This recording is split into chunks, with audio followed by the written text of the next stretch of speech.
Hi, welcome back to another episode of Coldstream Rod Shop. I'm Derek Fraser. In this week's episode, we are going to work on a different 35-36 Ford pickup box. In previous episodes, we used the original box we have here to make a box that's 6 inches shorter behind the camera lady. That project more or less is finished. It's ultimately going to go and get epoxy primer. It may come back here for a little bit of finesse work or something later. We're not sure just yet. But what we've been asked to do is take this original box, flatten it out, straighten it within reason, and then reassemble it for a rat rod style box, something that's square and functional. I don't think this is all that great for doing restoration work because there's a lot of damage to it.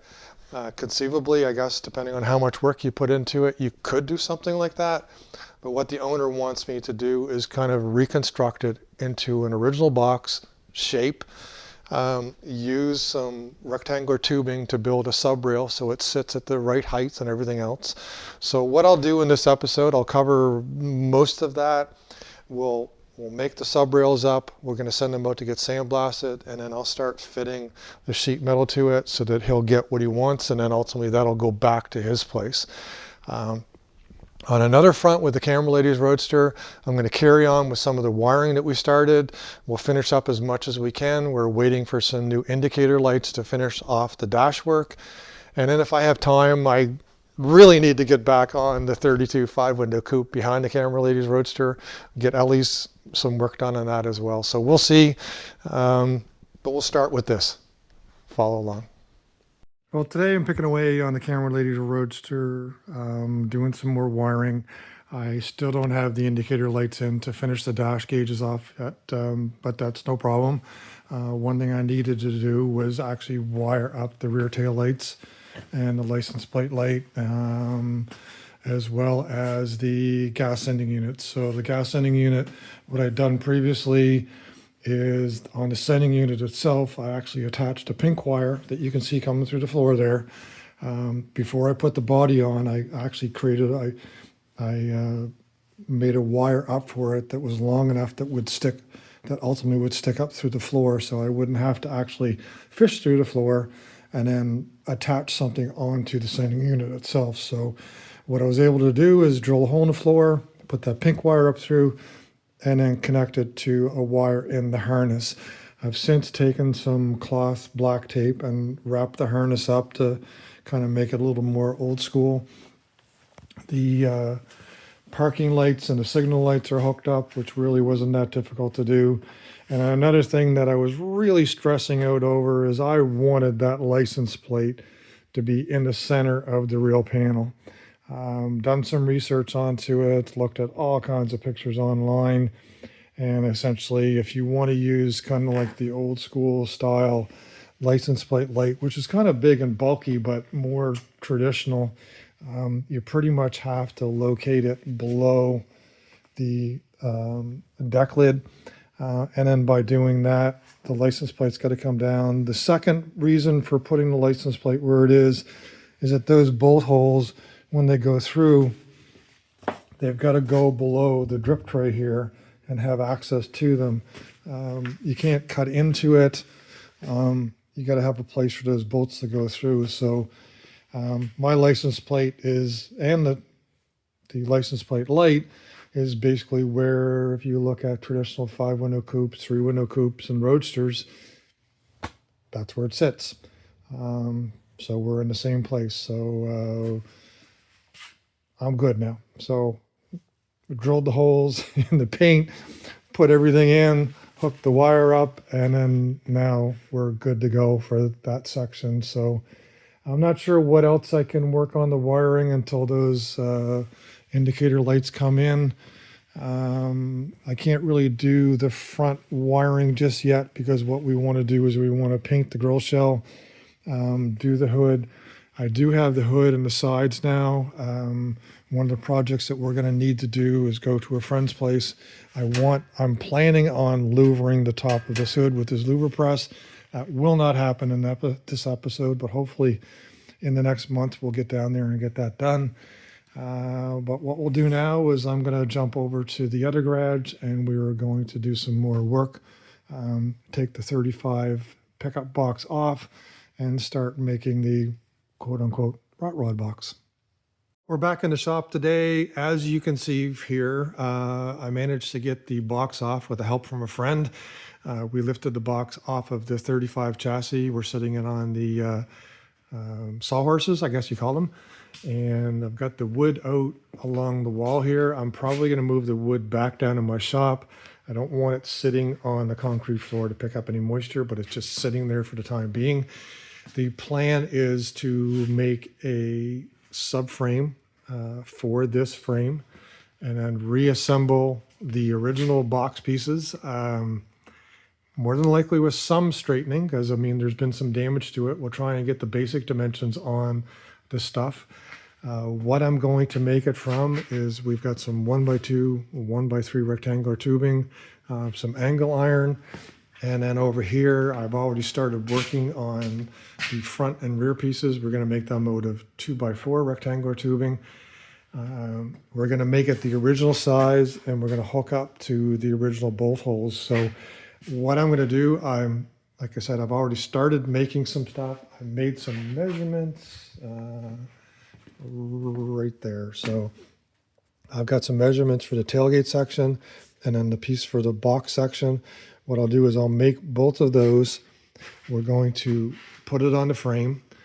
And then what I'll do is then I'll make the two center pieces here, these two pieces next, basically to fit. What I'm trying to do is raise the levels of the floor slightly so that we don't have those curves there. So the intention will be to have the angle iron right at the top of the highest spot here, and that's where the floor of it's going to be. We're trying to make it as simple as possible.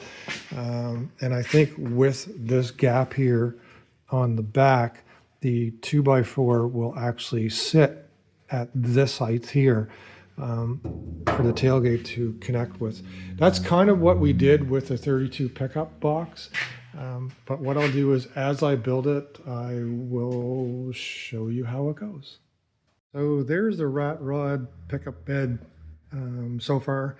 It may not actually be a rat rod, but basically it's going to be a rusty kind of pickup truck that the owner is going to have in his yard.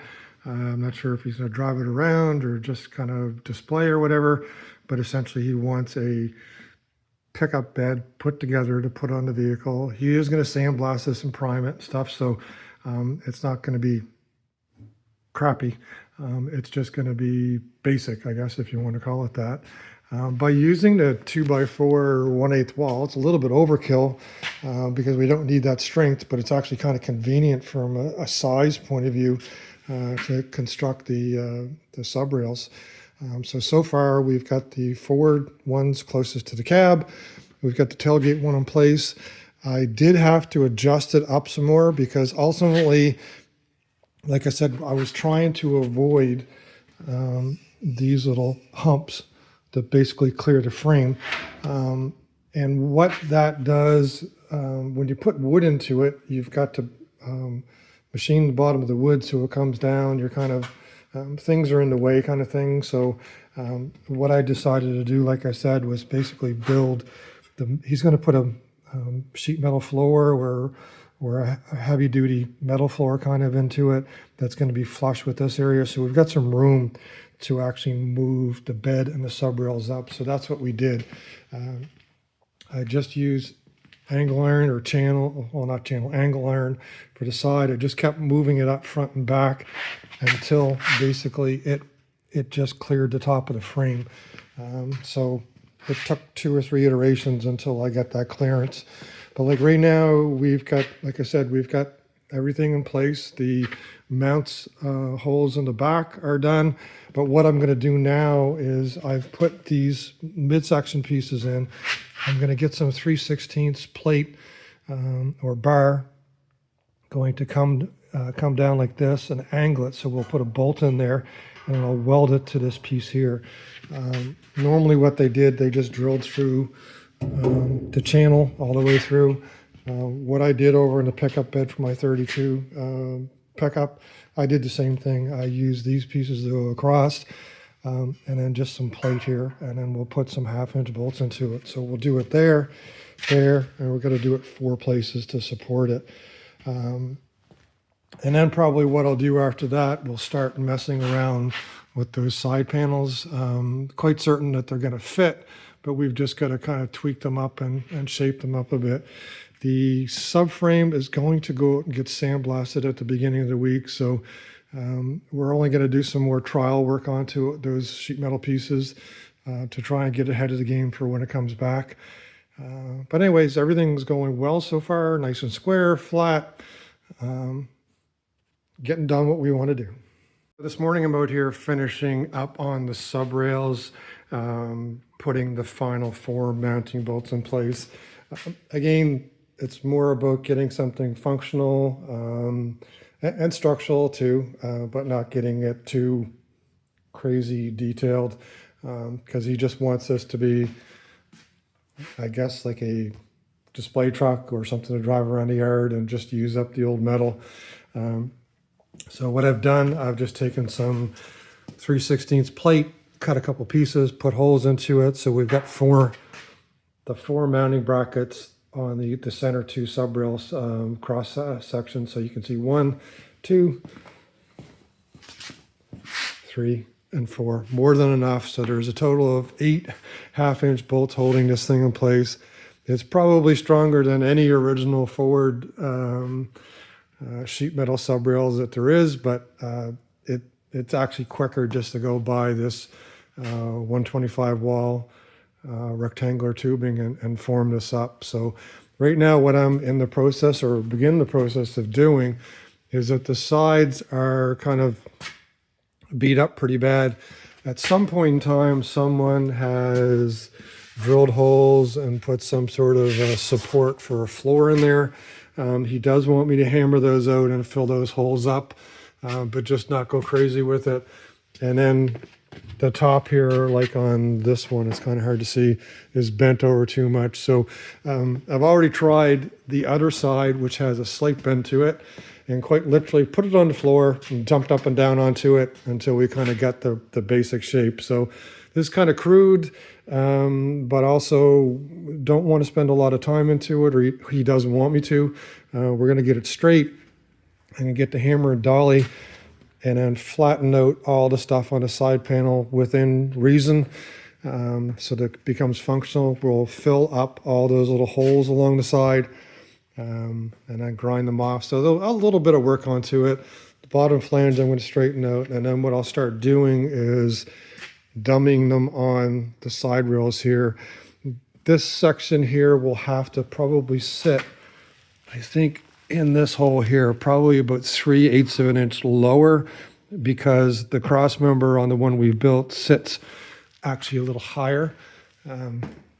So as you can see from this one that we reproduced, this point here is where the stake pockets would beat up with it.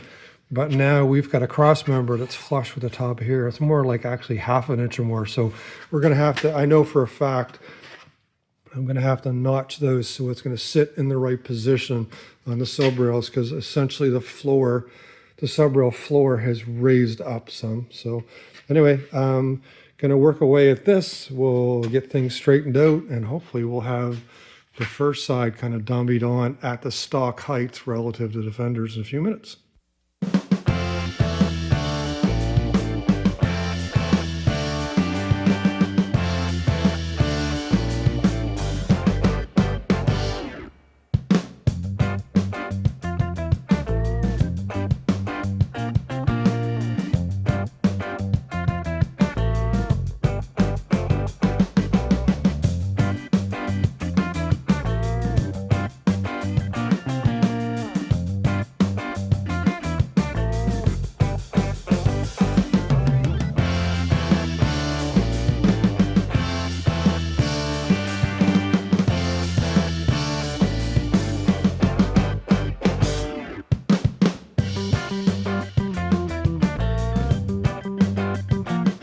It's a little smoky in here right now. I've had the mask on, taken it off for a few minutes, and show you what I've been up to.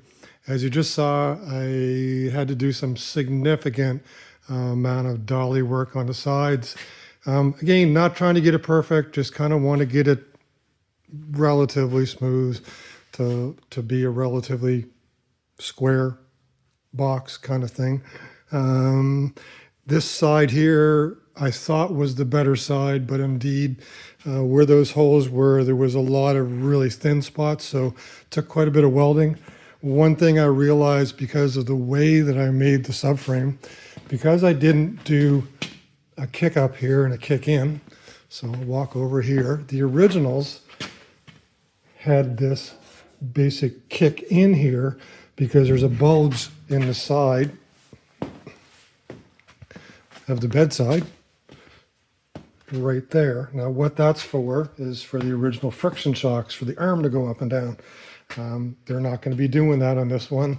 Going to be probably some sort of a modern rear end. So what I had to do is I had to cut that section out, flatten it, and then basically weld it back in so it's smooth. And then that way it'll conform to the inside of the angle iron here. Right now it's just kind of dummied in place. I've got the overall height. I had to cut, I think, 5/8 of an inch out of here to drop it down further, drop the sides down further to bring it where it should be for the tailgate. Because on the tailgate, we've got 14 inches from this point of the sheet metal to the top here. But on the originals, the way it's set up, it sits lower on the wood. So since my 2x4 is flush with the top of this, like I said earlier, it necessitated cutting some out of here. What I want to be able to do is make the pickup box sides the same height on the frame so that when the owner, if he puts fenders and running boards onto it, the fenders won't ride too high or too low. They'll be in the right place. So we want to get the bed sides relative to the frame and the wheels. Like I said, this is not going to be a restoration. It's just going to be like a yard truck that he's going to put together. It's got quite a bit of property, going to drive it around, and just wants an old looking 35 or 36 Ford pickup. So right now, like I said, I've got this one more or less where I want to get it. There's a few other places I want to dolly out and everything else, but for all intents and purposes, as you can see, it's straight. We got the angle here. Somebody over some period of time had made another stake pocket in the center, so flattened that up and welded it up. So right now, that's kind of where I'm going to leave this one. And then the holes in the side of this one, I think are going to be easier to weld up, but the top is taking some more. It's bent back quite a bit. So hopefully if I do the same trick by putting that on the ground, jumping up and down onto it, we can flatten her up and get it where it should be. And then what I'll do is I'll work my way through and then weld up the holes, flatten it up as close as we can, and then we'll get it mounted on this side. Here is the driver's side of the pickup box. Pretty much the same scenario here. Kind of like I was saying, had to hammer out a lot of the spots. It too had all of these holes drilled where they put some sort of a structure in underneath. It's not the original structure. The original structure would have had rivets into it, but somehow, for some reason, they drilled all these holes. So cleaned them up. I've got them welded up now. I still have to grind them. A few spots are broke. We've had to weld up. The extra stake pocket holes, we welded those shut. And then, of course, the same thing with this relief that was there for the original friction shocks. There was an arm that went up and down. We had to basically weld that flat. So I'm going to carry on with this. We're going to grind those. Oh, and for whatever reason, this is the original gas tank where it came out. For some reason or other, they cut a second hole here for another gas tank or a filler neck or something. So what I'm going to do is I'm going to cut a piece of metal. We'll weld that shut as well. And then probably do some hammer and dolly work, a little more straightening. and then try and fit it back on the subframe here. So there's the driver's side with all of the repairs to the holes. Got the same repairs like we said before. The extra stake pocket, we cleaned that up a little bit. And then the extra hole for the gas tank, put a patch in there. You can see it from this side. And basically did a basic straightening job. Not to the point where you can do body fill, but at least it's pointed in the same direction, bent in the same direction, and kind of structurally okay. So this side is done. What I'm going to work on next, hopefully before I finish this video off, what I would like to do is the back section that's laying down over here. There's not as much to do to this one. There's a repair that needs to be done on the bottom here, which we'll probably do later. But it basically keeps its overall shape. I'm going to straighten this section out here because it's got, I don't know if you can see it or not, but I mean, it's got a bit of a bow to it. So more than likely that's going to be sitting it on the floor, jumping up and down on it, or maybe clamping it to the vise, clamping it to the table and putting a couple bends into it. We're going to come up with something to kind of reshape it back to where it was before, or where it should be, so it's straight. We'll dolly all the flanges and then do a double check and make sure it fits along the back of the pickup box here. Here's the box with the back section attached with a couple of Clecos. It took a little bit less work than I thought to straighten things out. Quite simply took the back here, this I guess the spine of it or whatever. I actually laid it across the frame here. I just stood onto it gently until I got most of the bend out of it. And then there was a small section here. I just took it over on the vise, clamped this section in the vise, used the rest of it as a lever and kind of just tweaked it along the way. The rest of it was just a little bit of hammer and dolly work, using the regular hammer and then a couple different shaped hammers. I tend to use the door skinning hammer quite a bit because it has a nice little end onto it for doing shaped pieces, like getting into these areas if you want to basically shape it out. I guess use whatever you got, whether it's a hammer or a piece of metal, and form it and reshape it back to where we want it. In this particular case, we're not going for perfection. We're just going to go for I guess function as far as this old pickup bed goes. Next up, I think I shouldn't say I think, we did get another tailgate in today. The original tailgate that went with this one was quite damaged, still probably salvageable with some work, but the owner had another one that was an original one. It was sandblasted. It didn't have as much damage to it. So probably what we're going to do, we'll work with that one to fit the tailgate on here. But at least the back section is on for now. We've got a couple of Clecos holding things in place instead of just vice grips. I might put a couple of other ones along the side here. But the intention right now is just basically mocking up the pickup bed onto the subframe to make sure everything is going to square up. And then I'm going to disassemble everything and we're going to send the subframe back. It's going to go out with the owner. He wants to get it sandblasted and epoxy primered. Well, that's it for another week of Coldstream Rod Shop. I was kind of hoping to get a little bit more done, but time got away from me. In this week's episode, we built the subframe for the 35 pickup bed so we can mount these original sides. I got the sides repaired and mounted on. They're right now, like I said earlier, they're Clecoed in place with some clamps and stuff. I wanted to make sure that, I built the subframe the right size and shape for the original size, and I had it high enough and everything else. I was hoping to actually get one of the tailgates started mounted on here, but we'll finish that off next week. The plan for this particular project, again, is that we're going to, once I get the tailgate fitted on with the hinges, we're going to take the sheet metal back off. The subframe is going to go back out and get sandblasted and epoxy primered, going to come back in. Then what we're going to do, we're going to weld these pieces. He's not going to sandblast the sides or anything like that, to the best of my knowledge anyways. But what he's asked me to do is weld the sides and everything back onto the bed, and then put the tailgate onto it. And then this will actually go off onto another project he had. He's calling it a yard truck, I think, is what he's going to have, something he's going to drive around his property.